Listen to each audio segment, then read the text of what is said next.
I became a Christian at a very young age, and my family are all believers.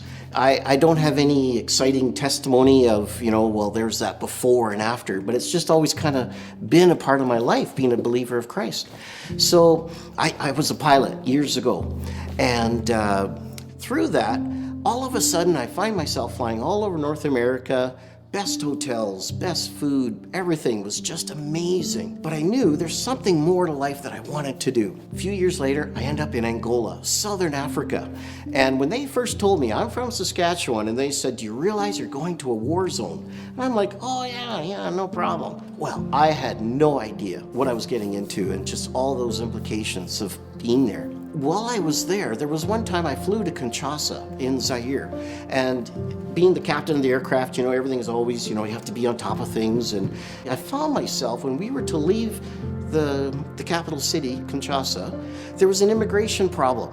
And it was, for me, huge. I just prayed out loud. So I get out of the airplane, and here's this lady, brightly dressed in a beautiful dress, and she says, how are you doing? And I told her, I said, I am not doing very well at all. I'm having a problem with immigration. And she says, I am the chief of immigration. I was so excited. I go into the office and everything all seemed to be in order. And I thanked them and I said, I would like to thank your boss and they said, wait a sec, there is no lady here, boss. And I thought, the Lord, He provided for me, and it was very miraculous. Well, let's go now a few years ahead. Now I'm married, and my wife and I were church planting in Africa for the last 10 years, from 2005 to 2015. And we come back to Canada with only our suitcases.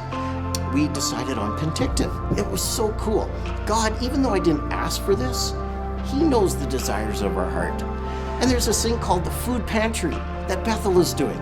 And the reason it's really dear to me is because when I was flying those years in Angola, I had the opportunity to fly into Namibia, and I would buy stuff.